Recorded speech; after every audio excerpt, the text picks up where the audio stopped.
Hey guys, welcome back to Real Love Scenario. Shout out to all our real lovers out there. We are back with another episode, back in a happy place. Hello, Rhonda. Hi, Trey. We're somewhere different. We are somewhere different. I know y'all might have noticed that a little bit. We are in a new space. We are in a new space. Clap for us. That's actually our space. Yes. That's our space now. So thank you, everyone, all of our real lovers who have continued to watch, continue to subscribe, continue to just support us in every way, because that allowed us to, have our own space. You want to tell them a little bit about it? Absolutely. Well, number one, is giving me some little bragging rights. Okay. Because it's in my hometown. We are in Baltimore, in downtown Baltimore, in a beautiful studio. And I'm just thrilled. And I just want to give a huge shout out to the Baker Donaldson team. And we are in the incubator. It is a beautiful space designed for entrepreneurs and just small businesses. And so we're very happy to be amongst the amazing people that are here. So very excited. And also huge thank you to my dear friend Chanel for just referring us to the opportunity. We are so thrilled to be here. So happy to be home. Yes, for sure. And you'll see this space start to build out even more and more. This is only the bare bones, and we're going to throw a little bit more stuff in there as we go along. You're going to see some more guests in here. So we're really going to utilize this space over this next year for sure. I'm really excited about it. Beautiful downtown view, which is very nice, very sassy. It does. We love a little sassy moment. We love a sassy Baltimore moment. Been showing up for me. I can't even get upset at it. We do. You know what I'm saying? If you need some recommendations, if you're traveling to the area, let me know. Yes, please. I love my city. I love my city. Few things. First, if you're new here, please join the Real Lover Gang. But as we said on the last episode, there's an initiation that needs to happen. Few steps. You need to subscribe to the YouTube. This is the thing with YouTube, right? I'm going to break this down. A lot of people don't know the analytics show that most people who watch aren't even subscribed to a channel. Yeah. And, for creators, subscribers means a lot. And if you just subscribe to the thing, it's only one time. It ain't a subscription where every month you got to click the button. I charge you just do nothing. It one time. Yeah. It's free to you, means a lot to us, and it'll really support us. So please subscribe to the channel. Follow us on the podcast app. Write a review, write a comment, like the videos. 5. All those things to be part of Real Lover Gang. All of those things take what? Less than 5 minutes. And especially if you're just doing a brief review, it could be, I love this podcast. Really great episode last week. It can be just that simple. We love when you write a little paragraph. That makes us feel extra special. But 5 stars and a nice little blurb. Yes. Combined 5 activities take less than 5 minutes. That is correct. You can handle it. You can do it. Yes. Next thing on the list is that, did you enjoy our 2 guest episodes? So we had Tahiri. Yes. Now, Tahiri, that was a lot of fun. She came early. We had fun. We went out. We had a good time. We did. And the episode was I'm glad at how transparent she was and how open she was with sharing her different experiences. So I hope you guys watched that one, because that was a lot of fun. It was a lot of fun, and it was killing me to not mess up the production and jump over there and hug her, because I was like, I just want to hug you. I understand your struggle. I do. So she was amazing. For sure. She was sweet as pie. And then next we had Amanda Seals, our first second, and then our first second. Exactly. I loved it. Yeah, she was excited about that too. But we had Amanda Seals, and that was fun for us because the first one we went through all the background, but the second one we just kind of got to talk. Just honestly, I felt like I was in the middle of girl talk. Because it was like it happens like that sometimes. A relating on so many different things. It's like, whoo. Rhonda put out a lot of cliches, like the black, who you talking now? Okay, I was dropping all of them. Hallelujah, hallelujah. It was really, really good, and I just feel like she was. Amanda's so funny. Even when she's not trying to be, she just has a way of delivering it. And I even enjoyed stuff that y'all didn't see, just some of the BTS comparing dating stories. Oh yeah, girl. Oh. My favorite behind the scenes thing that y'all would never know about is that we had my homegirl friend Summer, who helped us out from the production side of things. Oh my gosh, she's so sweet. And it was so funny that Amanda and Rhonda showed Amanda something, and they were just like, oh my gosh. And then Summer comes out. Summer's 26. Yes. And Summer was like, but I think that's kind of cute. And they both were like, come here. Girl, bring it in. Stop. Cut this out right now. Cut this out. It's sweet though, because as much as I don't feel old, moments like that are like. It was so cute though, because she was like, when I was innocent and 26, just like that. No, it's not cute. It's not cute, but it was a good time, a really, really good time. We hope you all loved both episodes because they both were really fun. Yeah, for sure. Yeah. Now, next thing before we get into the episode, Mr. Raymond Usher. Oh, performed at the Super Bowl. What were your thoughts? Sorry, I loved it. Okay. I did my one and only critique. Okay. Is I truly wish that it was not on the field. I wish that he had not done so much. It looked a little busy. Yeah, I did not like that. I didn't like that. I think I understood it because he was trying to utilize as much space as possible and combine all of these elements, you know, as a nod to his residency and, you know, make it very spectacular, doing this and doing that. But I did not like that it was on the field. But I love Usher, right? It's very hard for me to say bad things about him. Yeah. It just is. He's one of my favorite artists ever. I think he hit all the hits. I think, my other little critique. Okay. I wonder if we had the same. Is that it was maybe too many hits in one. Like it was, some of them were like having to be so short because he was trying to get so many in there. I get what you're saying. Yes. But other than that, I thought the guests were perfect. I thought his looks were amazing. Shout out to his team, his costume designer. I thought he looked incredible and I loved it that he sang live. Yeah. So 9 out of 10 for me. Got you. 9 out of 10 for me. Got you. Yeah. No, I enjoyed the halftime performance. Okay. I wondered also because I thought that like maybe he broke it up because I know he got extra time and I don't know. The whole time he didn't. He didn't use it. He didn't use it? Nope. It was 13 minutes. Got you. So I thought that maybe like the field stuff made it, I don't know. That was coming into my mind, but I was good with the performance. I liked it.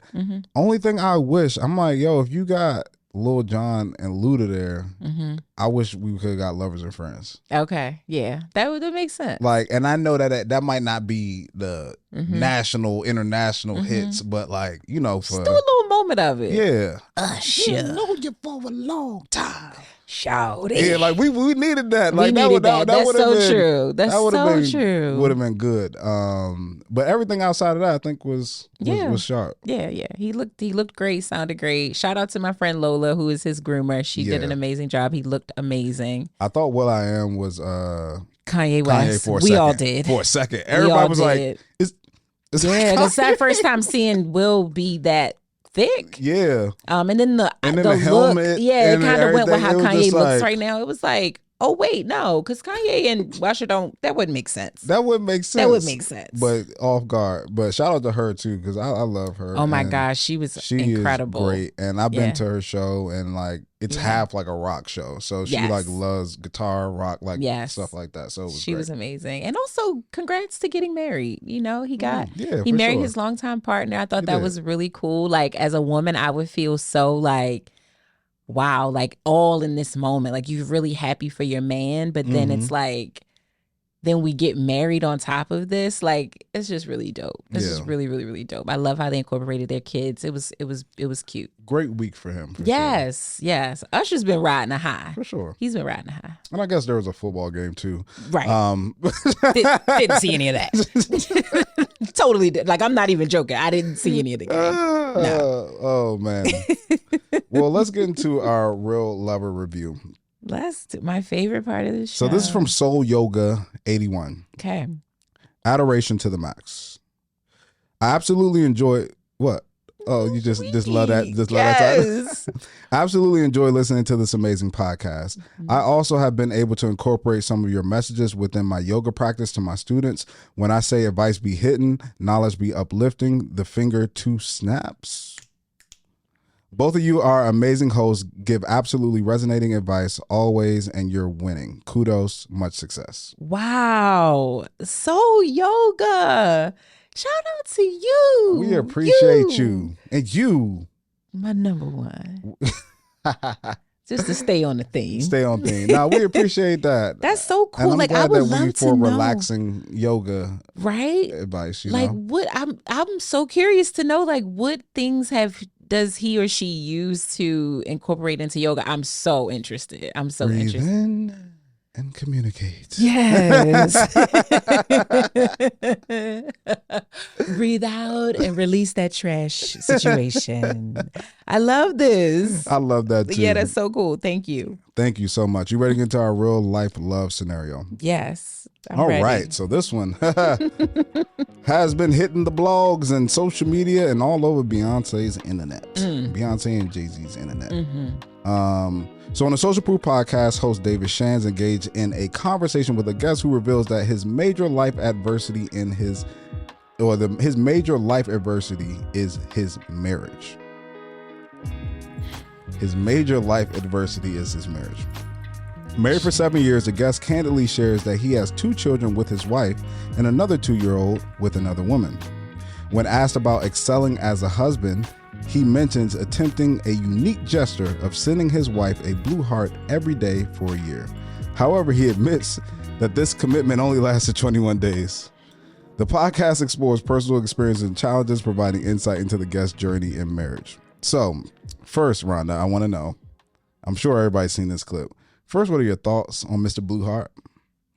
And second, in navigating societal expectations, who do you believe holds more influence in setting the bar, men or women? Because I do feel like the bar is getting super low. Yeah.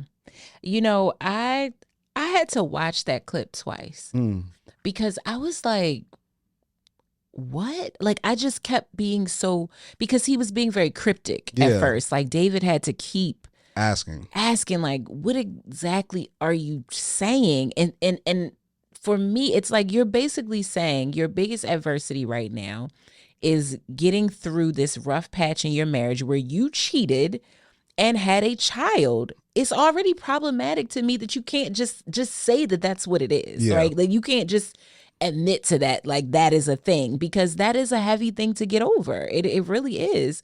So that was problematic. So I had to watch it twice just to gather that. Understand what he was actually saying. Yeah. Then when David is like, so what are you doing? Like, how are you getting through that? And even that is like pulling friggin' teeth.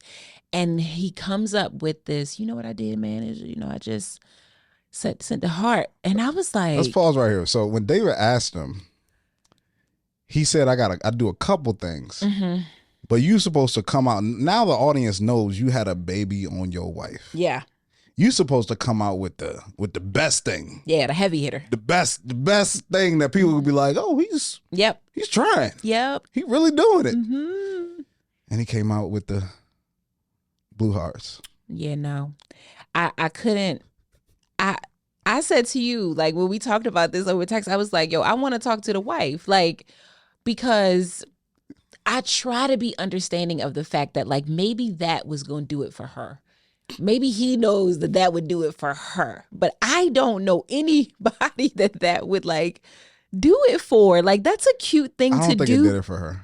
Because in that, you would have said, my wife noticed, and she was like, I see. Like, you would have brought up that she noticed and that she said something and made a comment towards it. Like, how I don't understand the connection between the two things. Like, what is the connection? How does the building up of the hearts every day somehow help to manage the infidelity and the child that came from? How do the two things correlate? Are you just saying over text you're showing an immense amount of love? Unless you don't say in your relationship, I love you enough, I guess.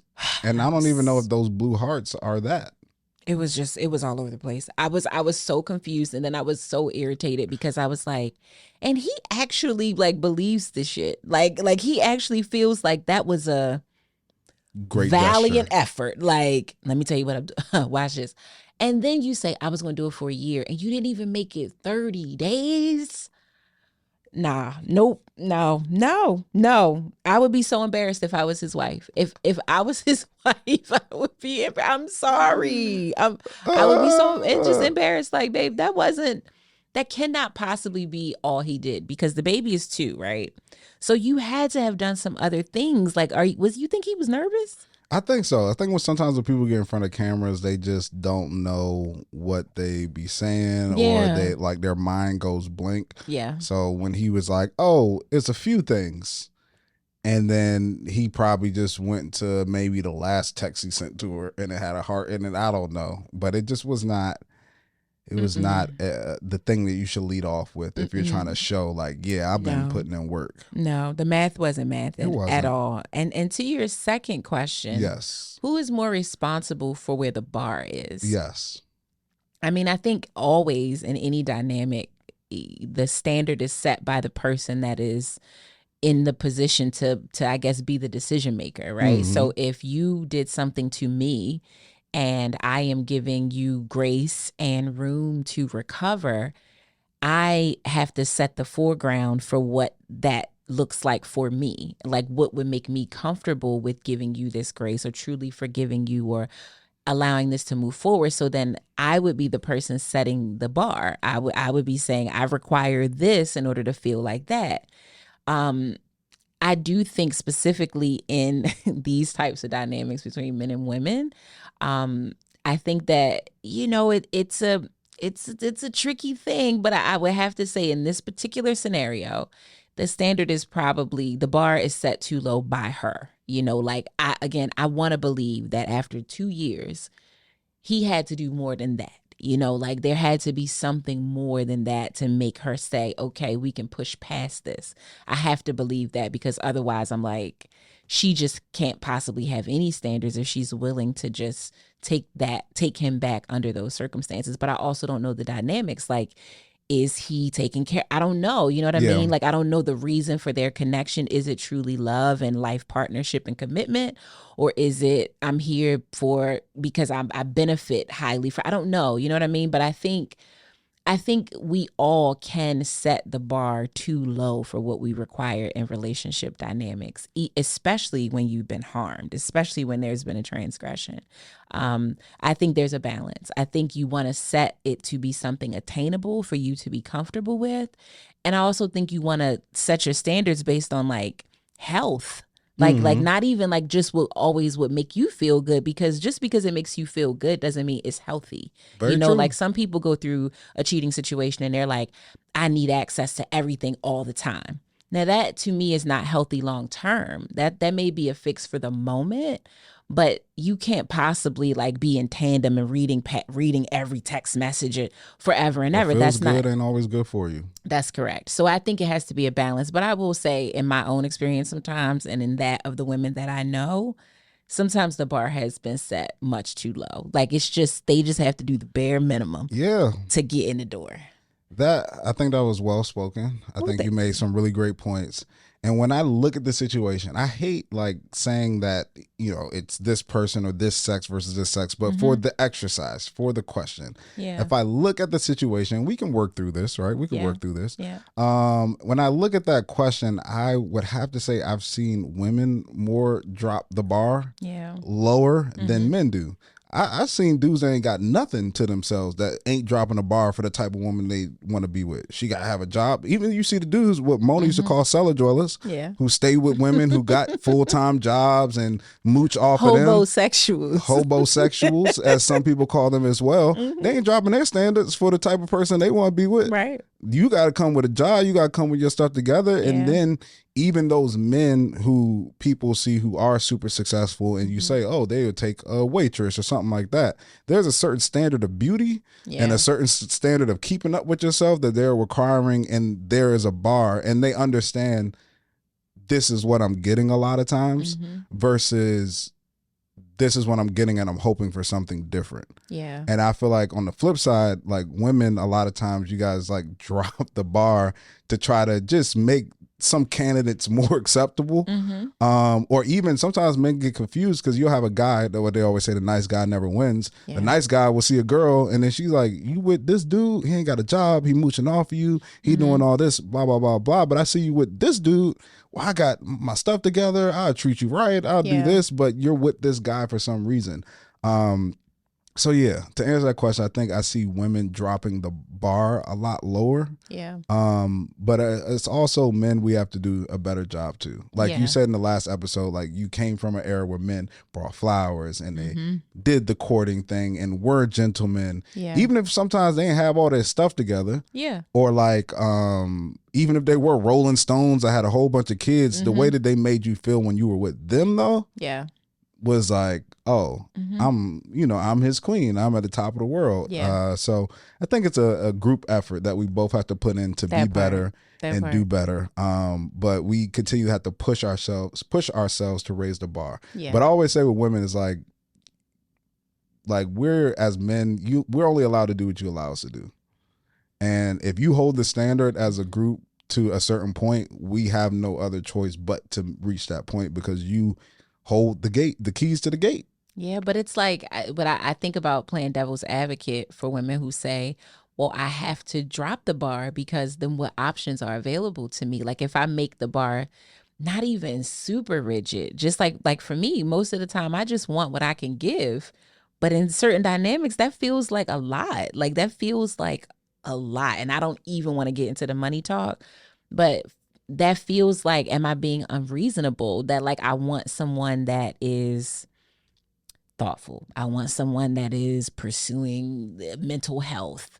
And it's like, these things feel very hard to find. And the guys who have it are usually like your homeboy who's married. Mm-hmm. It's your whoever. It's somebody that's like not available. So it's like, if I hold the standard there, what am I left with? You know, like, so I get it from that side too, where you're trying to be flexible with the bar, but it's a slippery slope. You can't be but so flexible because then you just wind up getting a body and not somebody you really want to be with. I just think it's like, we can't be flexible, or you can't drop below what the actual thing is, like the actual standard of that thing. So it's like, a monogamous relationship is for two people to be committed with one another. Yeah.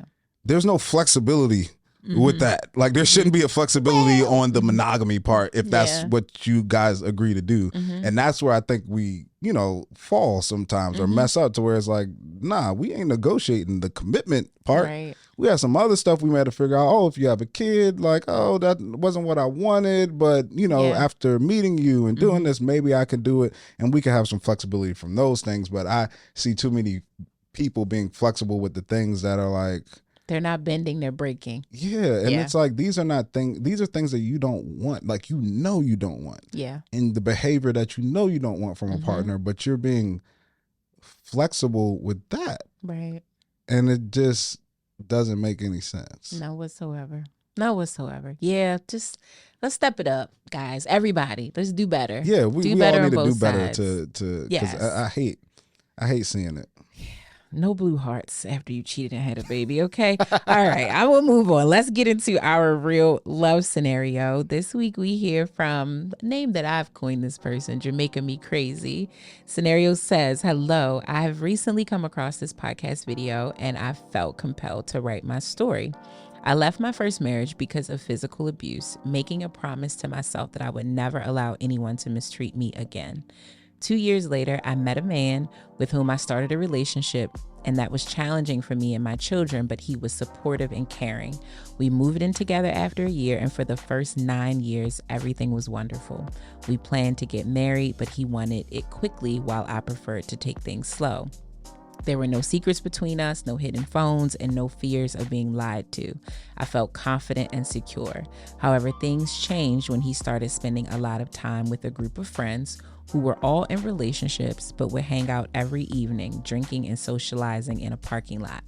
It seemed like his life revolved around his time with the boys. He went on trips to Jamaica with his friends, which I didn't mind initially because I trusted him completely. I even went on annual girls' trips with my family and friends without any concerns. But my trust was shattered when I discovered he was communicating with a woman from Jamaica, set up by one of his friends. On Christmas morning, I even caught him talking to her in his vehicle while we were celebrating at home. When confronted, he admitted it was a mistake and apologized, assuming assuring me it wouldn't happen again. Despite my hurt and doubts, I decided to give him another chance, considering how much my children and I cared about him. It was a challenging journey, but I believe we could overcome it. However, my world crumbled when I recently found out that he had been continuing to talk to the same woman from Jamaica all this time. I feel torn and devastated. I worked hard to rebuild trust and make things right, only to feel betrayed once again. I feel a mix of emotions, hurt, anger, and disappointment. I can't help but question my own judgment, and I feel foolish for even believing in him after this initial incident. I'm at a loss, feeling broken and unsure of what to do next. Sorry, you're making me crazy. So sorry that you're dealing with that. And we're both sorry that you dealt with physical abuse, because that's just horrible to hear that, and awful. I hate when I hear that. Yeah. Rhonda, where you want to start with this? Man, as much as it seems easy to jump on the whole cheating part of it. We've talked about that a lot. We talked about it a lot. Go check out some old episodes. This is your first time being here. We've addressed cheating multiple times because y'all be cheating. Okay? Y'all be cheating. But I think that I think we should really kind of talk about the balance of like relationship dynamics between your romantic relationship and your platonic relationships. Yes. Friends versus your lover. And how that is all supposed to play out, because it sounds like his friends, his newfound group of friends, have had a really interesting impact on him. Yeah, man. I feel like I have a unique experience with this because as we talked about on this show, I have a longer leash than many, right? And with my wife and I, one reason that I tell people that I feel like marriage is great for me is because I don't feel restricted. Like if I want to hang out with my friends, it's not like no. It's like, okay. Or I can be like, hey, I'm about to go watch the game with my cousin or watch the game with my friends tonight. Or, hey, me and the guys are going to go on this trip. We're looking at it. This is what we want to do. It's never like a no. So it doesn't feel restrictive in my relationship. It doesn't feel like the old ball and chain like a lot of people say. But you got to have balance. Like you always, first, in everything that happens when it comes to friends and your partner comes first, especially if that's your wife. My wife comes first. I told my wife, I have friends who are women who, I love, have great relationships with, but if for whatever reason you were telling me you don't feel comfortable with it, even if I don't like it, I don't understand it, and it might cause us to have a lot of problems because we're going to have a lot of conversations of maybe why you're insecure about this or why I'm still going to do what makes you feel comfortable because you're my wife. Yeah. You come first. I don't understand why this brother is spending every evening with them. In the parking lot. I guess the location wouldn't really matter because that's just trippy. Weird too. Yeah. That's weird. But she said every evening. Yeah. That's a lot. What do you need to spend? That's a hardcore bromance right there. Like, come on now. Every evening? Yeah, that's a lot. That's a lot. It's a ton. It's a ton. And even if it's like an exaggeration, it has to be enough for it to feel like every evening. I just, like, you have a home, like you have a family, not just a wife. You have your stepchildren. You know what I mean? Like, don't you have somewhere to go in the morning? Are there just not things you want to do in your own like household? I love my friends. I have lots of friends. Yeah. I do not want to spend every evening with my friends as much as I love them. There are times where I don't have anything to do. And someone might be like, hey, you want to kick it tonight? And I could have been out the night before, maybe a couple nights before that. And it's like, I'm free, but no. And I don't even have a person at home. Yes. No, I get you. And the thing is that, like, I know Jamaican me crazy might be exaggerating. My wife do that all the time. I do something once, it's all the time. It's always. Right. Yeah. So I understand. But still, let's say it is every evening. Let's say she is. Yeah. Like, who wants to get clothes on to do something with somebody every evening? I don't get it. We all had a moments where we like, people hit you up. Nah, I'm in the house tonight. I'm good, man. I'm y'all inside. Have fun. I'm inside. Y'all have fun, especially not to hang out in the parking lot, to drink and how much. And you know what else would really I think piss me off, and I don't know if this is the situation, but I remember this with my grandparents on my mother's side. and granted, my grandparents were born in the 30s. Yes. Where I think realistically communication for both genders wasn't like, as much as we talk now, that just really wasn't that much of a thing. But I think, you know, using some generalizations here, women are just known to be much more chatty. Like women talk amongst women. My grandfather really didn't talk. In fact, for so much of my life, I didn't think that my grandfather really spoke because I just never I didn't hear his voice for years. One day I like go to the local grocery store. My grandfather would hang out there sometimes with his friends. Now, not every night, but he would hang out there sometimes. And a lot of times when I would see him, I still wouldn't hear him talk. I knew he probably was talking, but I never heard it. And as I'm approaching one day, I see his mouth moving and I hear his voice and I'm like, oh my gosh, my grandfather, like, he has a voice. Like, it was such a thing. But I think about like, he was so chatty and almost like excited with his friends, but he was never like that in the house, like ever. I never really saw him interact or talk to my grandmother very much, although they were together, you know, did a lot of things together. My grandmother was the talker.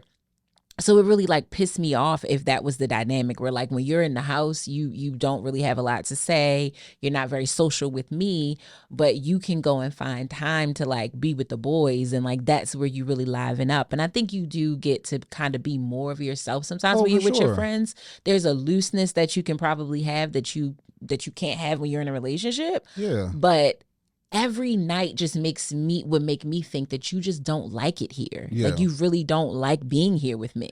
And I think that could be the case sometimes. And that's something that you have to evaluate. I think that I had dealt with that. Bree and I dealt with that at one point of our relationship. Mm-hmm. And it was just like, I don't feel like we had issues having fun together. Yeah. In certain environments. So like dinners was fine. We could have dinner, have the best time, with other people, just the two of you. Just the two of us. Okay. Like we could be fine. But when it went to like going out to party or going out to a festival or doing something like that, we couldn't do that because her relationship with alcohol at the time it wasn't fun for me. Like it wasn't. And then, you know, when you deal with something with a partner and then you start to build up this like anxiety towards it. So the person doesn't even have to be doing it yet, but if you see them take a drink, then you're just like, oh boy, here we go. And then your whole mood changes, and then they sense your mood change, and then it can become something before it actually is something. So it might be sometimes it's like, oh, okay, like there is some breakdown in communication. There is some breakdown in your ability to have fun together and talk about things. Is even times in relationships to where your partner, you got to make sure when your partner is sharing something with you, because you're supposed to be that first person, that person who can accept the raw emotions and raw feelings more than anybody else. So if they're talking to you and they feel judged by saying something or expressing something a certain way, then they may not open up as much anymore. So it's like, you have to just understand like, all right, sometimes they're giving me raw feelings, raw emotions. I've learned, and I said this on this podcast, sometimes, well, now I'm very cognizant to wait to see if I hear a question, because a lot of times we answer and input ourselves in stuff that somebody is not asking our opinion for. That part. And I had to really listen to that. And I encourage everybody, if you have a partner or even friends, just as you're having conversation, wait for questions and see if somebody actually asks you a question when they're talking. Yeah. Because you'll notice a lot of times nobody's asking you anything. Nope. They're just talking and sharing and venting. So it could be what you're saying is that there is some disconnect. Yeah. That's one aspect of it. But still, every day, like you can't do that. And I will say, you do have different conversations when you are with your boys or when you're with your girls. Yeah. I cannot stand girl talk. Oh my gosh, I can't stand it. Bree be talking to me sometime and I'm like, yo, it's a lot. This is a lot. Like I can't handle this. Like this is too much. What's girl talk? Like give me an example of girl talk. First, the amount of detail. I just do not need all of that. So we were going down, and we went down this street, and then so we stopped right here first. Then we went to Keisha's house, and then we got. Hold on. Then it stopped. Then we went to Keisha's house. I told you about Keisha, right? Keisha the one that it's like, whoo, okay. Going back to the flashback. Keisha was the one that was, messing with the It's like, baby, what is the story? Because Keisha's background doesn't matter. And then also, y'all, I don't know if it's just my wife, but the exaggeration with girl talk. It's like, I'll be listening to my wife talk sometimes. I'm like, it did not happen like that. She is hyping this story up to, she could have waited, let's say and I was at the DMV. It was 30 minutes. I was waiting there for like 2.5 hours, 3 hours. Oh my gosh. And the lady was moving so, and it's like, I was with you. We was not waiting there from 1 to 4. That was not but it's just girl talk. And you need your girls for that. Yeah. Like, and I understand that you need that balance. And guys, like as a man, like being around guys, you talk differently. And it's not necessarily inappropriate things. But I think whenever you're in somebody's presence, like a wife, like a mother, like a grandmother, there's a sense of respect that you show when you're conversing about certain things to not offend or not to feel like you're crossing a line when you're around that. But when you're with your friends of the same sex or something like that, you feel more appropriate. Like you could be a married woman, and I think it's actually appropriate to be like, oh, you got a new man to your friend. Like, how was the sex? Like, what was he working with? But you wouldn't ask that to your girl with your husband beside you, because he's gonna be looking at you like, well, why do you want to know? Why you need to know what he working with, huh? Right. Why you want to know how good the sex? It just is not. It's not inappropriate. It's just respectful. of the person. Yeah, for the dynamic. Of it. So you need that. And one more thing to that is that I've seen it work the opposite way. To where a partner in a relationship has no friends, and I've seen that go to hell. Yeah, because they are so possessive over their person. Where you going? Why you going with this? Who you hanging out with? And it's like, because when their partner leaves, they have nobody to do nothing with. Yeah. So it's like they are only with their partner, and I've seen it so many times. I've had friends that dated those people and had people's person don't like me, and I'm like, what you don't like me for? I'm the married one out the group. What you worry about me? Right. Or like one girl was dating a family member of mine, and my family member was like, I mean, you gonna see this brother at Thanksgivings, Christmas, like he ain't going nowhere. Right. But you are mad at me for hanging out with my family. Like I don't understand why you're so upset. So I've seen it happen both ways. So you need the balance is the right word, because you need the balance of the two. You do. And I've been there. Like in a relationship with the person that they had friends, but just not very many. And definitely not as many as I do, you know. And so when you have a certain number of friends, the thing that I always think about is like celebrations, right? Like every one of these people 9 times out of 10 is going to celebrate at least one thing a year. Yeah. And that's their birthday. Well, when you think about having 2 friends versus a person that has like 20 closer friends where you would show up for those things, you know, my social life looks very happening in that way, because it's like just off birthdays alone, that can keep you in a cycle. Now you throw in baby showers, weddings, things that aren't that random kick-its, and just like kickbacks, or a person gets a new job or anything, and now it's just like, oh my goodness. So in that relationship, the nice thing about him was that he could get along with almost anyone, right? So if I wanted him to come along, he would blend in very well. Like he would get along with the crew.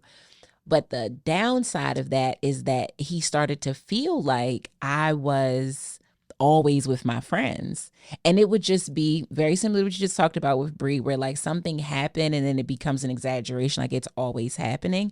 But I also had to be respectful of the fact that, you know, he's not, like if I'm out with my girls 2 nights a week, he may not hang with his boys like but once a month. You know what I mean? So that seems like a lot in comparison to, because it is a lot in comparison to.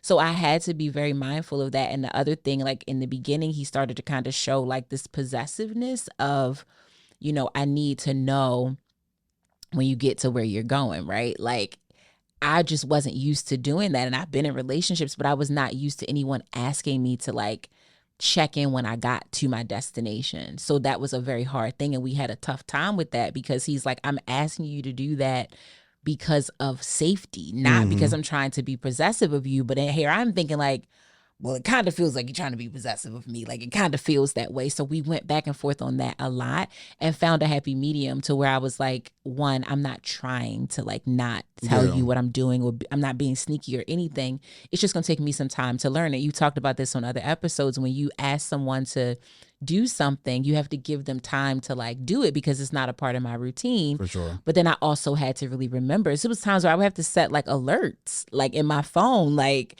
I know it's going to take me an hour and some change to get there. Set the alarm now that it'll go off, like text him when you get there, just to give him that peace of mind. And after a while, he didn't require it as much.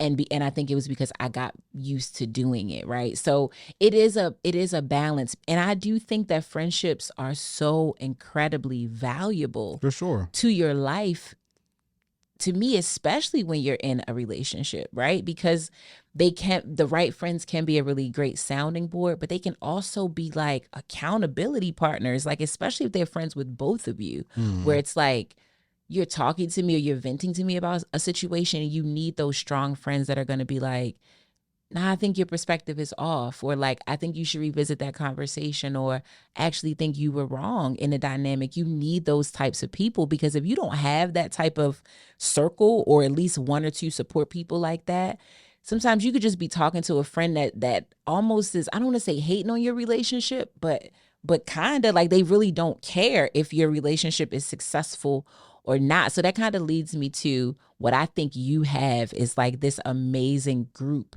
a mixed group of men in your life, and women too. But I want to focus more on the guys around you, that you have a great amount of friends that are married, newly married, some longer than you, some less than you, but also really cool single guys too, that just because they're living their lives a certain way and they're not interested in locking in, they're still very much like supportive of your walk in marriage and your walk as a husband. How have those relationships helped your marriage?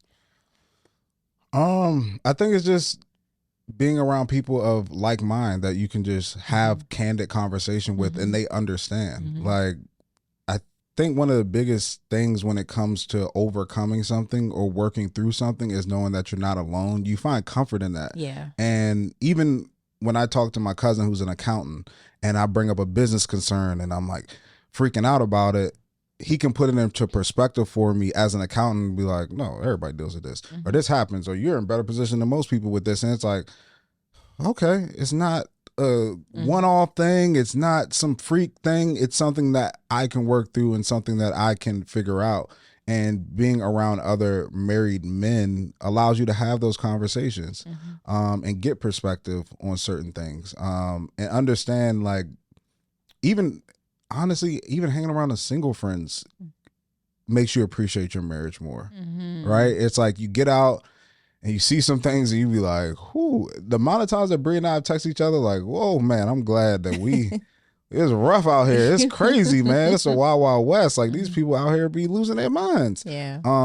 But I'm thankful and grateful that I have such a great group of dudes around me. Like I said, I told you, all my friends, for the most part, are all married. Yes. For the most part. All my friends are all older than me for the most part as well. And then even my single friends are like really good dudes. You met a lot of my friends and they're just like, everybody's just down to earth, real cool, really about their wives, like when they're out, but not like weirdly possessive or weirdly like, you know, operating in that way. But it's definitely impacted my relationship in a positive way. Yeah. But even when it comes to this situation with this scenario with Jamaican me crazy, is what's the old saying? Birds of the same feather flock together. That part.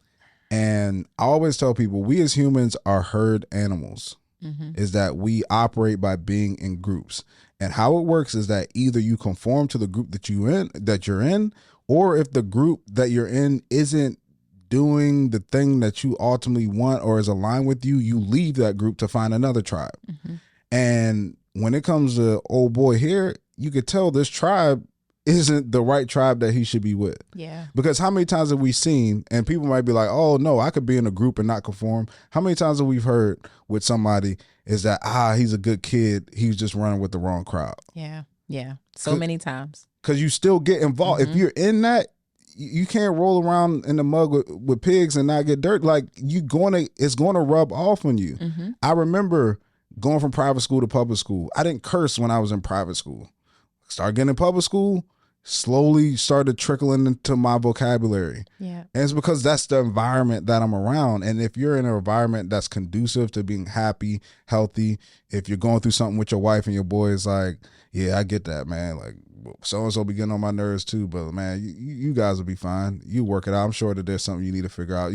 That's one thing versus like, shoot, man, I mean, my wife don't know this, but I got an extra place in the city. Yo, if you ever need to use that joint, just take a load off or something. You know, I ain't gonna say nothing, bro. And that seemed like I'm looking out for you. That's your homeboy, but that's not the environment that you want to be around if you want to. That's right. Like have a happy, healthy relationship with your wife. That's it. And I think that there's so much like normalizing of that vibe, like of just being okay with encouraging your friends to like cheat or do inappropriate things. Like it becomes this, and not you specifically, just like relationships, like where it just becomes very normal to, once you get amongst your boys, it's kind of that vibe of like what happens in Vegas stays in Vegas. It's like, oh, what we doing here is just like, oh, it's locker talk, it's boy talk.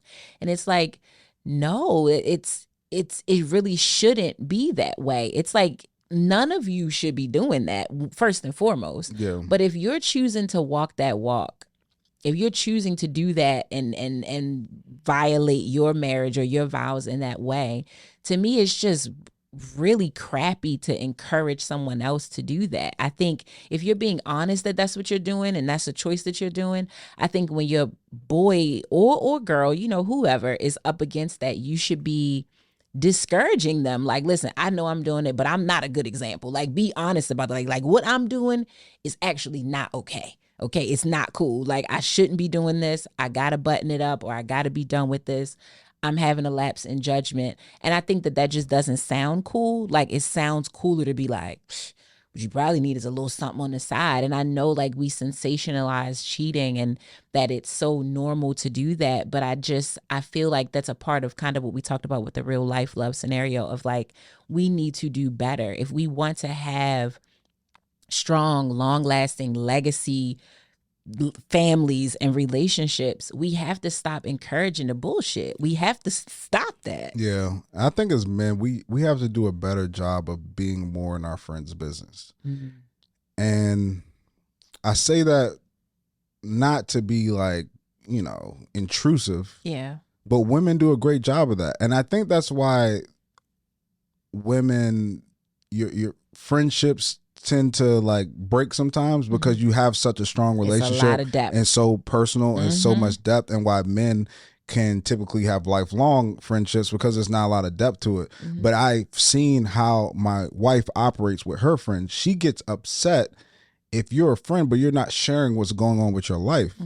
How are you my friend? You're not sharing. Like, I get with you, you're not telling me what's going on, the ups, the downs. Like, that's part of the friendship and almost a requirement. Yeah. But I feel like guys, sometimes it's that mindset that you talked about. It's like, I mean, he's a grown man. I let him do his thing. And we watch the game, we have fun, we joke, have competition, do whatever, but we're not getting too deep in it. And because he's a grown man, I ain't overstepping, I ain't doing nothing. But it's like, we get into a space to where men need that. Yes. Need spaces to share, right? But also need the accountability from the friends too. Yes, yeah. To be like, yo, what's going on? Like, oh, I'm messing with so and so while you married. It's like, nah, like it ain't worth it. It's not it. That's not it. And I've seen good friends do that. I've seen single good friends that'll be like, you don't want this. This ain't for you, bro. You got a good one at home. Like, this ain't for you. You don't need to be out here. You don't need to be out here. And really pushing them to try to figure out why they're doing it. You know what I mean? Like, I do, and I want to celebrate and honor the fact that I'm so impressed, and impressed is not the right word, but it warms my heart that I do see more men really sharing and like talking about their feelings, whether it's with their partners or just amongst each other. I think it's a beautiful thing, and I just want to see so much more of it, because I do think it lends itself to these really deep connections, but also like just to overall improvement amongst what we get to experience, right? I think that when a man can have a loving, accountable, transparent relationship with another man that is not, even if it's his dad, I was going to say that's not his family member, but even if it is his dad, because sometimes that is a block there too. Like even you and your father don't have these types of conversations. Mm-hmm. Even you and your brother don't have these types of conversations. Every relationship kind of is surface sometimes. But I think when you're doing that amongst yourselves, you wind up being like better partners to us. It's like you talked about when we were doing Amanda, and it's like the therapist said something to Bree and it hit her a certain way that you were like, I said that to you already. Sometimes it truly is the messenger, right? Like I could be telling my man something 1,000,000 times over, but you say it to him and it's like, I get that. And it's like, it's the same thing, but you just needed to hear it from someone that you more readily relate to, even if it's just because of gender, that's why you more so relate to him. I don't think a man can understand me more just naturally, inherently than a woman does, because she's walking the same walk as me. Now you add the extra layers of she's black, we're the same age, we might be the same size, or we're from the same place. And all these things just start to create a lot of relatability. I think it's the same thing in male to male dynamics. You're just going to get each other differently than I can get you. And I want my man to be able to have that safe space with his boys. I want him to be able to talk about things that he really needs to talk about with me, but more than anything with them, so that he can be a better man for me and to me. I think that truly comes from other men. I do. So I think you are very blessed to have that. I've been around your boys and I admire the dynamic, and never do, because I've been around y'all in like social settings. Never do I see like that slippery, slimy behavior. And I mean amongst beautiful women, the whole situation. I just never see that behavior. In fact, two of your friends, God, I want to say that Justin, was it Justin? Jeremy. Yeah. And Brandon, maybe? Not Brandon too, but Brandon. Specifically not Brandon. Played football with you. Ryan? Had a baby recently. Jackie's a Sin. Sin. Yeah, so Sin and Jeremy both, when we hung out recently, they both, like, I didn't ask about it. They just started talking about their wives. Like, they just started to dote upon them. Like, and I'm just like, see, yeah, yes, like this, like just like, yeah, man, I love the show, blah, blah, blah. And it's just like, they just start leaning into how happy they are, how much they love being husbands, and Sin about how much he loves being a dad. And he's like, I wish I could have brought my daughter here. And it's like, we are in the club. You cannot bring your baby here. But it just goes to show like how much joy they have about being in love and in happy relationships. And I loved seeing that. Like, and again, not because I prompted it, because I'm not walking around trying to be a podcast host all the time. We just chilling. It's just like, yeah, man, me and my wife, I'm like, more of this, please. But I think that is a reflection of the environment that you all cultivate amongst one another. Yeah. And for anybody, as we move on to the next point, for those guys who want to connect, with some of your friends, it's like, I'd never hit up my boys. I'm a check-in guy. Like, I'm not always like every day, like, what's up, but I'll check in, just be like, how you doing? But I'm always like, let's go like watch the game or something. It's just like, let's go out, grab a drink, let's go out, watch the game. Recently, me and Jeremy went to a basketball game at University of Maryland, and it's just like, just come out and we just watch something, and then it's just conversations like, how things going? Like, how you and wife, like how, and it just flows that way. And I feel like on that one-on-one thing, that's when a lot of men will open up. And talk about the different things they're going through. And I just encourage men to continue to have those conversations, because I know how things started off with Brie and I, and the different things that we worked through and had to figure out.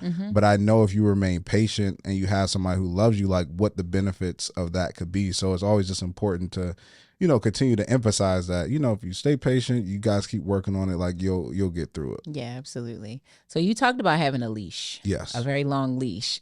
But I feel like in addition to the boundaries that Bree probably has for you, because while your leash is long, it's not that you're off a leash. You still have one. Yes. But then you create your own. Like, how do you reason with how to create those boundaries, and what do those look like? For someone that in general, in comparison to probably other men, other married men, it's like yours is long. Like, how do you reel yourself in and not take advantage of that? Well, first you have to put a few rules in place for yourself. Mm-hmm. Number one is you have to say, I could cheat if the situation was right. Mm-hmm. So many people think they're, above these things. Mm-hmm. And if you feel like you're above temptation or immune from it, then you're not going to protect yourself from it. And you have to put it out there that like, oh, if the situation was right and this was happening and that was happening, it could be possible. So I need to put myself in a position not to be in those positions and have to learn myself and know not to do that. I think also is having the rule for me is that I'll never put my wife in a position to look stupid. Mm-hmm. So that's another one of the part of the boundaries. So that's a rule. Whenever you're operating, whatever you're doing, people are always watching. People are always looking. Mm-hmm. People are always... I'm not going to put my wife in a position where somebody can go back and be like, oh, I seen your husband doing X, Y, and Z. Yeah. I seen him doing that with that person. And then she has to look dumb in that situation. So that's another rule that I put in place. But ultimately, it's just like what I want to make sure I'm operating in a way that I would feel comfortable with her operating as well. Mm-hmm. And if I feel like I would be okay with that, with her operating in that way, then I feel like for me, it's okay to do. Mm-hmm. And it's not this fake like, oh yeah, I'd be okay if she kissed the dude and I didn't know about it. Like, there ain't nothing like that. It's like in reality, like what would I be okay with? And every day it's a journey to like understand, because you have these boundaries, you have these lines, but then your partner may bring something to your attention where you're like, oh, I didn't even realize that I was doing that, or I didn't know I was crossing the line. Then you refine that boundary again to say like, oh, okay, I can't do that. Or if I'm doing that, this is the way I need to do it. If I meet a new woman and it's in this setting, this is how I need to bring it to my wife so that she knows and feels comfortable with the situation. Because sometimes it may be like she doesn't mind the relationship, but it's how you introduce the relationship and how you approach the relationship that makes her feel more comfortable with the situation. So it's like all these things you have to learn. And I feel like now we're in a really good space. And the biggest thing for me, I always say is like, first, I have no interest in being with nobody else or doing nothing with nobody else. I said at my wedding, I'm satisfied. I'm completely satisfied. That means I'm full. I'm done. Don't need nothing else. So, when I'm moving and operating, I'm just making sure that I'm keeping her in mind as I'm making my different decisions, and nothing can come off as me thinking about doing something with anybody else. Yeah, and I think that that's like super dope, and I think that is truly the way that it is supposed to be. Like if you choose partnership and you have partnership, so much of like what you're doing, whether you're with them, physically with them or not, should be with them in mind. Like whether that's just your social life, you're just out having a good time, or like actual decisions, you should be considering this person. Now, I'm not talking about the super small stuff. Like, then again, sometimes them food orders get tricky too, and you should probably be thinking about them when you're doing that too, but that's neither here nor there for right now. But just any real decisions, it is thinking about like, if I do this, how will this impact my partner? If I'm outside and I'm functioning like this, how will this impact my partner? It is, could this be, like you said, embarrassing? If something came back to them, would they be happy to hear that like, oh, they saw me out and I was helping a old lady across the street? Like whatever it is, it's like, yes, you're making decisions for you, but to me, your decisions should be in line with like your partner, because you all represent each other. You represent each other when you're together, but to me, more importantly, when you are not together, that is really when it's like, oh, okay, that's like, y'all know that that's mine, even when I'm nowhere to be found. Even if he didn't have that ring on his finger, he is functioning like my person. And I think for Jamaica Me Crazy, it feels like he has gotten caught up in this group of friends and has become a very different version of who she was with for so long. The situation that she's in is very difficult.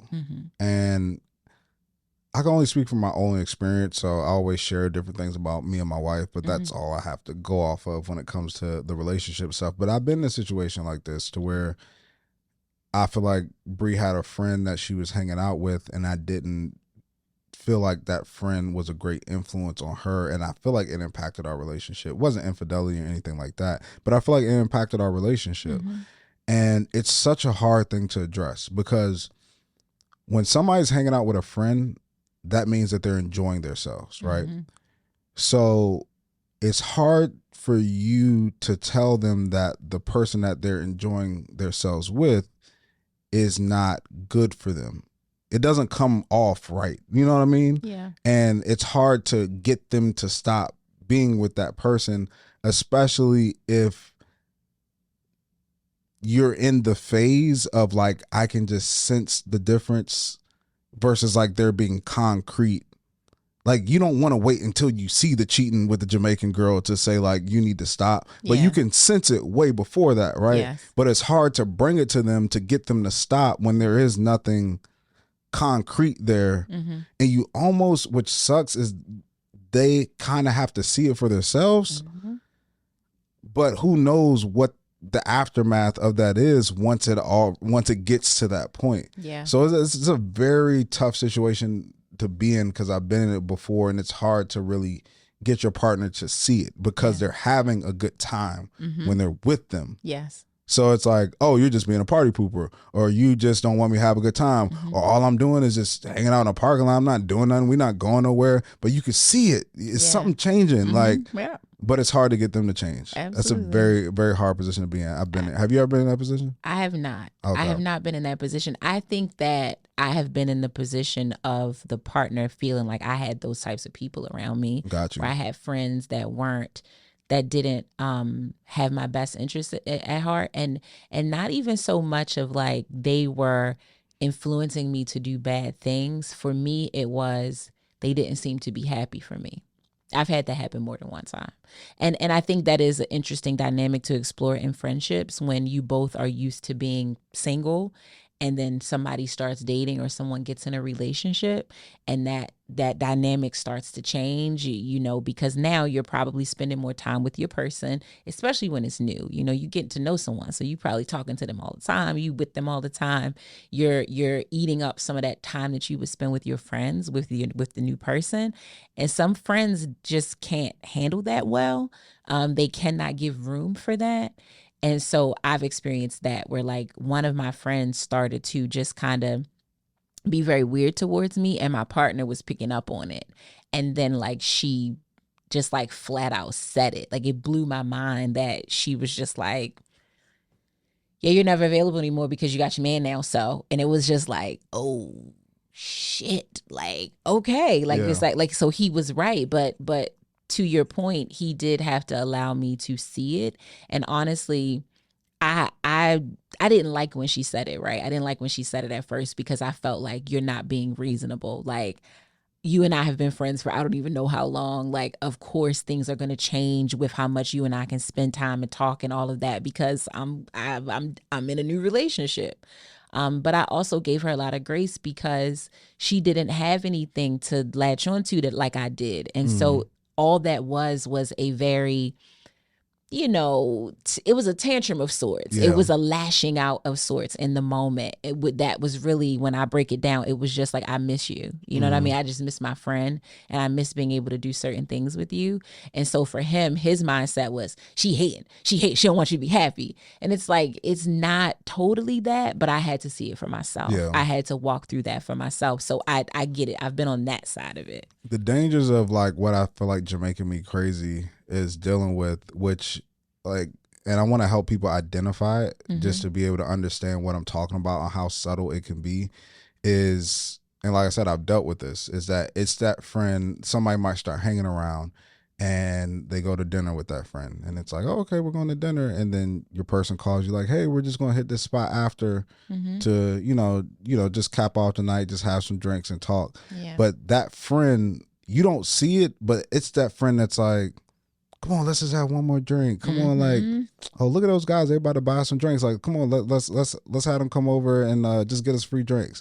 Or like, you're saying like, I should probably go home. I got to wake up in the morning. I got to do work. And they're like, come on, like, and then that's the domino effect that affects your relationship, because then you stayed out way past what you told your person you were going to stay out. Now they calling you spazzing like, yo, you say you was going to be home at blah, blah, blah, blah. We were going to do this. We were going to do that. We were going to do this. Well, I'm just out with my friend. And then you start getting into it, but you don't realize is that influence of that person is is disrupting your relationship, and your partner doesn't see much from it because it's just like, oh, it's just an additional drink, or it's just going to the next spot. The small things don't seem that much, but those are dominoes that start to fall over. Those are ripple effects that happen that disrupt the normal operation of your relationship and causes so many problems. And that's how it sneaks up. And then you get to a point to where it's like, oh, this thing is completely changing right before my eyes. And then you have something like Jamaican Me Crazy husband who ends up going too far and doing something that he probably had no business doing, probably didn't even have the imagination of wanting to do until he ended up being with these type of people. And then they put the idea in your head. Get you some pom-pom. It's like, yo, and then first, on the top. Even the thing, trips to Jamaica with his boys, trips. Like, that's a lot. Like, a trip is one thing. Trips, maybe it was over years of time. It sounded like they take the trip once a year. I mean, I get it, but I even haven't done I don't know. I feel like international trips would do if a whole bunch of dudes going to the Dominican Republic. I get if it's like a bachelor party or something, but it's just like, I'm like, what we doing there? I know what you're doing in Dominican Republic. Yeah, that's okay. What are we doing? Like, you can get a lady for about $20. For me, that taking a guy's trip, if we're going to go see a game, so my birthday, we went to San Francisco to see the Warriors. If I'm going to visit a friend who lives somewhere else, like my boy live in Houston, we going to hang out with him, celebrate his birthday, stuff like that. If we're going to an event, it's Essence Fest, it's BT Weekend, it's Revolt, whatever. It's something around what we're doing. Just going out the country with my boys, it's a boys trip in Jamaica. And it's not nobody's birthday or nothing like that. It's just like, it's just your annual boys trip. We just going. To me, that I don't. That's not something that's attractive to me. Dre, I don't trust it. I'm like, nah, because it's again being in certain environments. I feel like if you feel like you're in a different country, you feel like you're detached, right? Yeah. Just mentally, it's like I went through customs. Like, this is a completely different place. So somehow the secrets and things that happen are going to stay there, right? And then if you have somebody pumping this into your mind, right? And then if you're hanging out with your boys and some of them are single and you don't want to disrupt their fun, so they bringing chicks over, they paying for this, they got strippers, they throwing it. Like, you in that environment and you away, you probably intoxicated, you under the influence, you're putting yourself in a position not to remain faithful. Yeah. And playing with fire. And it's playing with fire. And then that, we can all, even those who are married, we could lie, but the truth is that feeling is euphoric. Meeting somebody, you find them attractive, they find you attractive, and that back and forth, that flirting, that getting to know each other, that's a high. And that's a good feeling. Yeah. Married or not. It feels good to be liked. It feels good to be complimented. It feels good to be admired, to be seen, to be talked to in a way that's like an admiration, to be complimented not only on your looks, but on your mind. Like, those things feel good regardless of your relationship situation. And you can find yourself falling into that trap if you don't be careful. And the people that you hang around and the environments that you put yourself in are a large part of how you stay away from falling for that trap.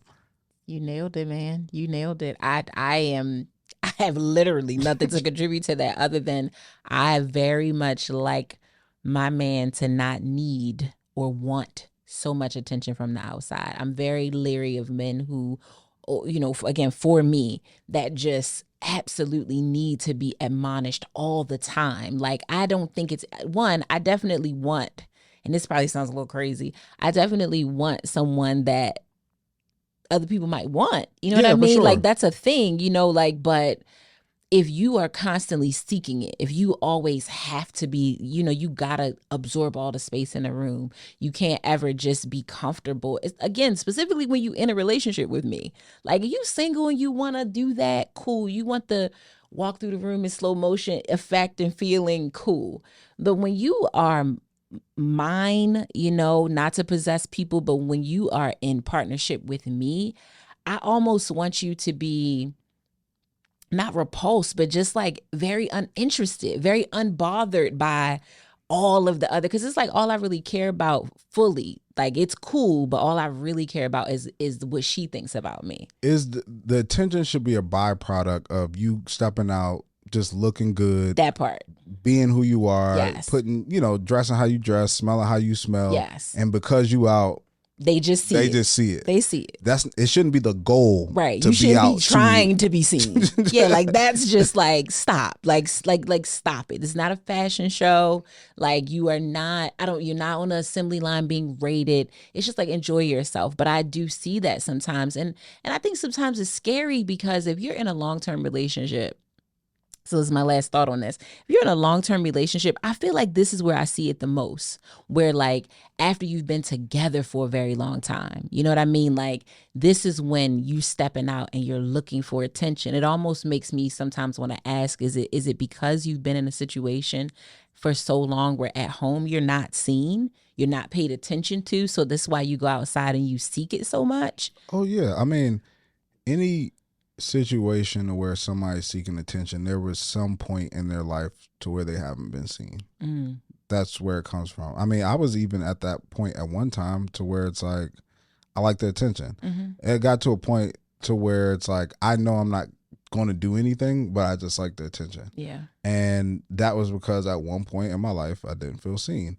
And the thing is that sometimes has nothing to do with parents or upbringing. It's like, for me, I've gotten to a point where like I've done the work enough to look back and be like, oh, at school, like, yeah, like I was a good athlete, whatever, but I was, wasn't like a ladies' man. And there was like the popular guys who got the girls at a certain time. And I wasn't one of those people, especially early on in my life.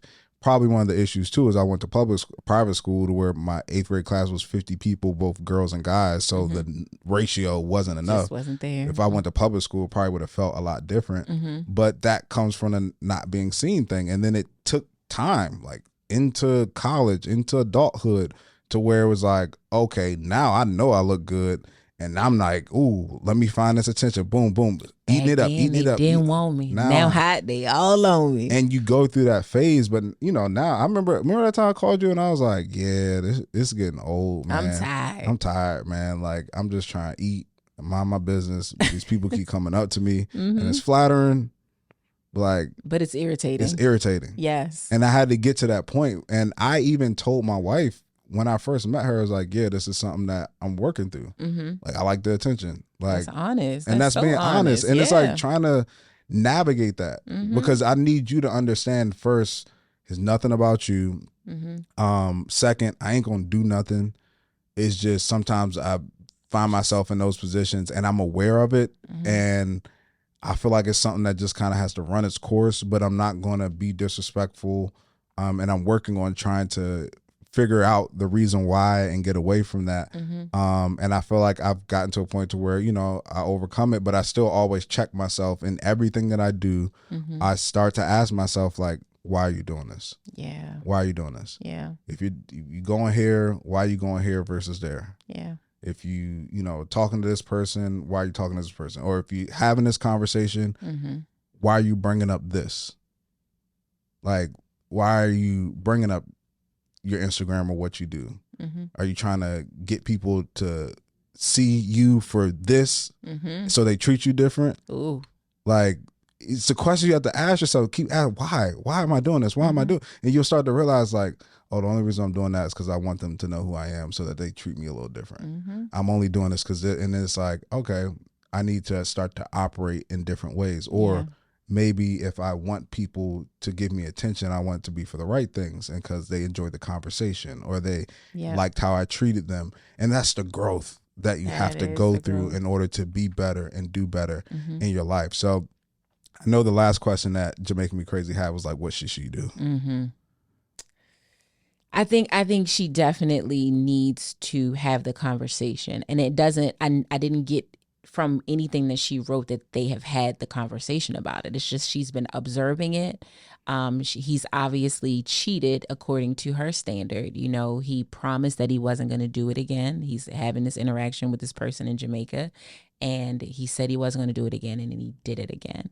And for a person who has been through abuse, and I don't know from a physical standpoint, but a person that has been through abuse, it's a trauma. And so we are highly sensitive. We are more triggered than people who have not had those experiences. And so giving your word, making a promise to say that you're not going to do something, and then actually breaking it, and not just breaking it after being really good for a certain amount of time. She finds out that you actually never did right by it. You said it was a flat out lie. You never, ever, ever did right by it. I understand deeply why she feels like, I feel like she feels like I'm done. Like, between you making a promise to me, and then like you're cheating, and then you're also just spending a ridiculous amount of time outside with people who, for her, were the reason. They were the reason for this. I do want to be super clear to Jamaica Me Crazy.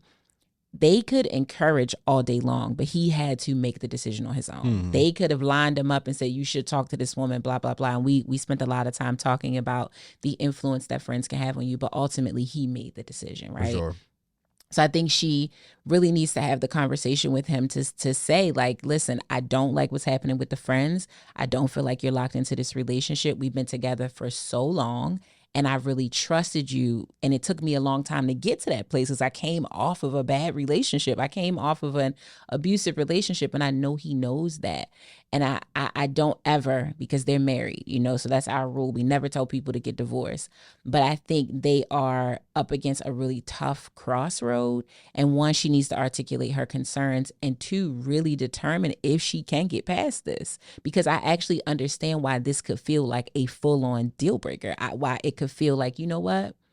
I'm done. But I think you have to. This is what the vows are all about. It's for better or worse. This is a version of worse. And once you have the conversation with him, I think you need to push him to be honest about why he's doing it, because it doesn't sound like he's physically cheating. He's not having sex with this person, but why he's seeking this attention from this outside person.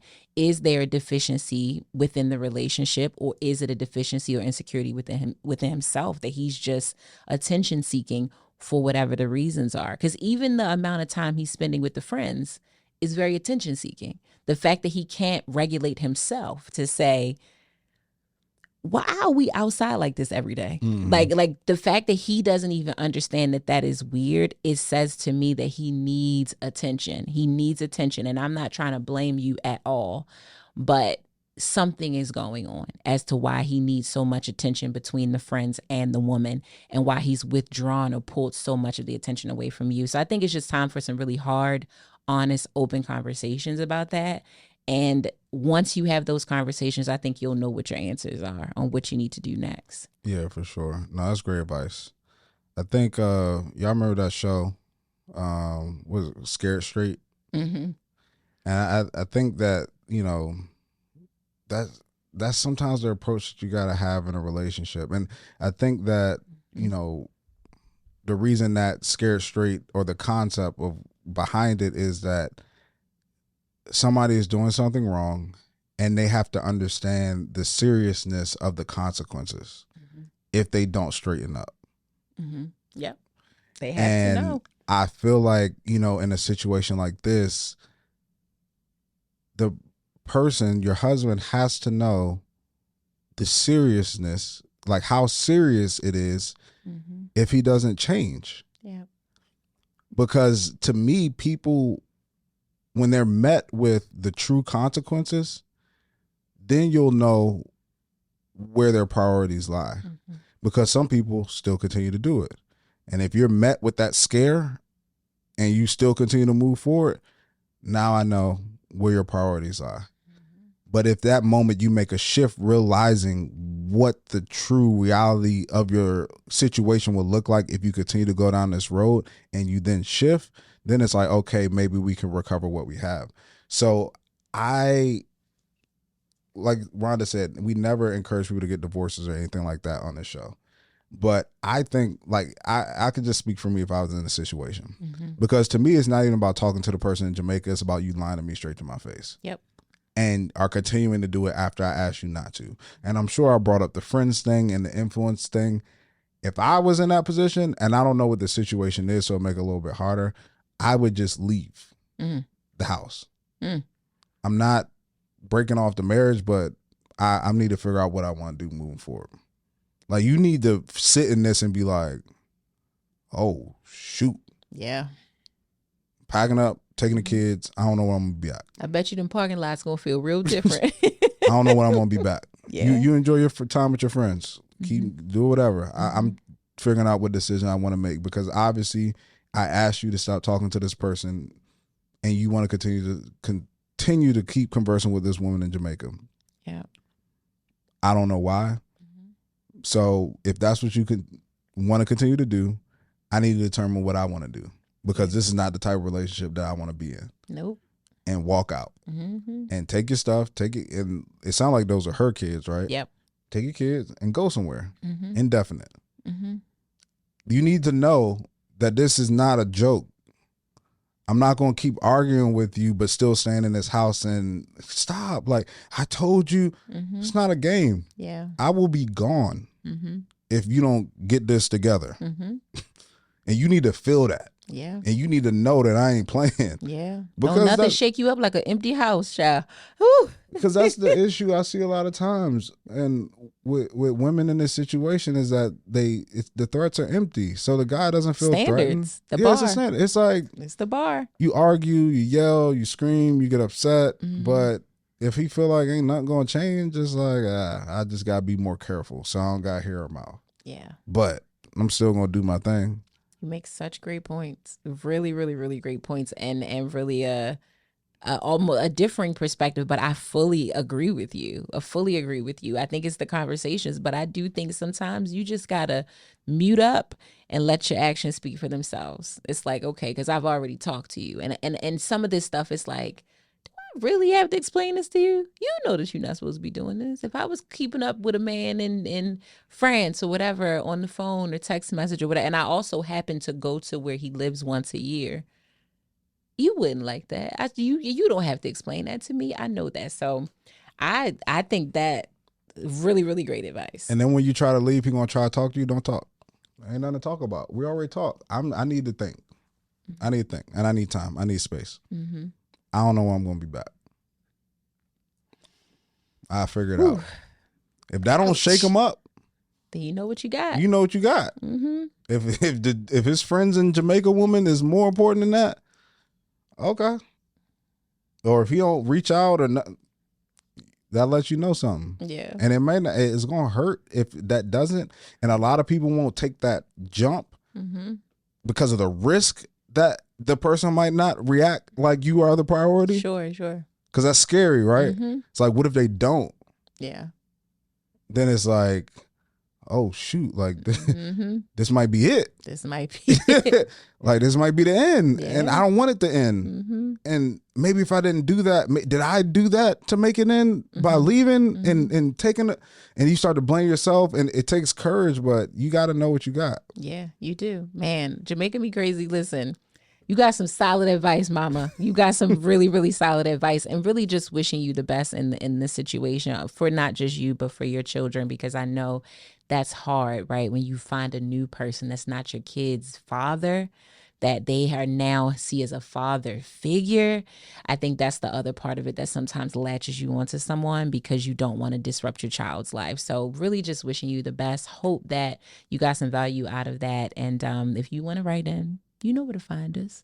RelationshipRestored.com. Click the contact button and write into us. We love hearing your scenarios. You know what else you can write into us about? Real love dedications, because we want to start highlighting how much you love and appreciate your person. So just if you want to say something, you're not dealing with a Jamaica me crazy, right? You dealing with a person that adores you, that treats you amazing. Make sure you write into us about that as well. And of course, follow us on social media. I'm at Ronnie Cakes. As Dre Smith. And at Relationship Restored on all networks, TikTok for sure. So make sure you link with us. We'll see you next week. Peace.